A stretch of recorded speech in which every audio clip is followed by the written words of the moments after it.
Good morning বন্ধুরা, আরো একটি নতুন ভিডিওতে আপনাদের সবাইকে স্বাগত জানাই। বন্ধুরা, সকাল সকাল আমাদের এখানে বৃষ্টি হয়েছে, তাই আমার মাছগুলোকে দেখার জন্য আমি এখন ছাদে এলাম।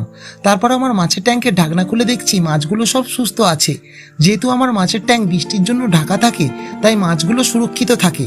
বন্ধুরা, এখন হয়েছে কি, আমার ফিমেল গাপ্পি দুটোর বাচ্চা দেওয়ার সময় কাছে চলে আসছে।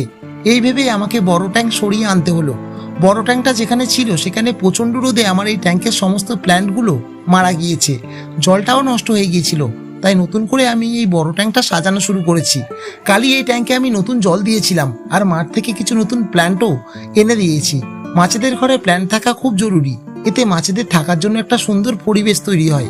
তাছাড়া মাছেরা কোনো কারণে ভয় পেলে তারা এইসব প্ল্যান্টে এসে লুকাতে পারে। বিশেষ করে বাচ্চা মাছেদের জন্য প্ল্যান্ট খুব দরকার। এছাড়াও যেহেতু আমি এক্সটার্নাল কোনো অক্সিজেন পাম্প ট্যাঙ্কে দিইনি, তাই এই প্ল্যান্টের জন্য আমার ট্যাঙ্কের জলে অক্সিজেনও তৈরি হবে। এই সব ভেবেই সকাল সকাল মাঠ থেকে কিছু নতুন প্ল্যান্ট এনেছি। এটা হলো শাপলা, দেখতেই পাচ্ছেন একটা কুড়িও এতে আছে। আর এটা হলো গাপ্পি গ্রাস। চলুন এই প্ল্যান্টগুলোকেও আমি এই ট্যাঙ্কে অ্যাড করে দিই।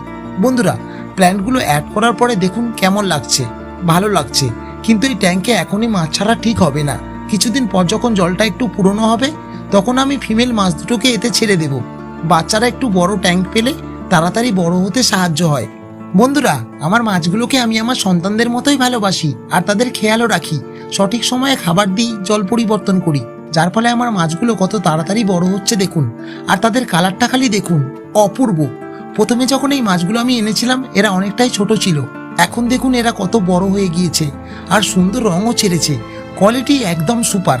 আশা করছি এদের বাচ্চাগুলোও এদের মতনই এমন সুন্দর হবে। তো বন্ধুরা, আজকের ভিডিও এতটুকুই। ভিডিও ভালো লাগলে লাইক, শেয়ার, কমেন্ট করতে একদম ভুলবেন না কিন্তু। আর এমনই ভিডিও দেখতে চাইলে চ্যানেলটাকে অবশ্যই সাবস্ক্রাইব করে যাবেন। ফিরে আসবো নেক্সট ভিডিও নিয়ে। ততক্ষণের জন্য সবাই সুস্থ থাকবেন, ভালো থাকবেন। ধন্যবাদ।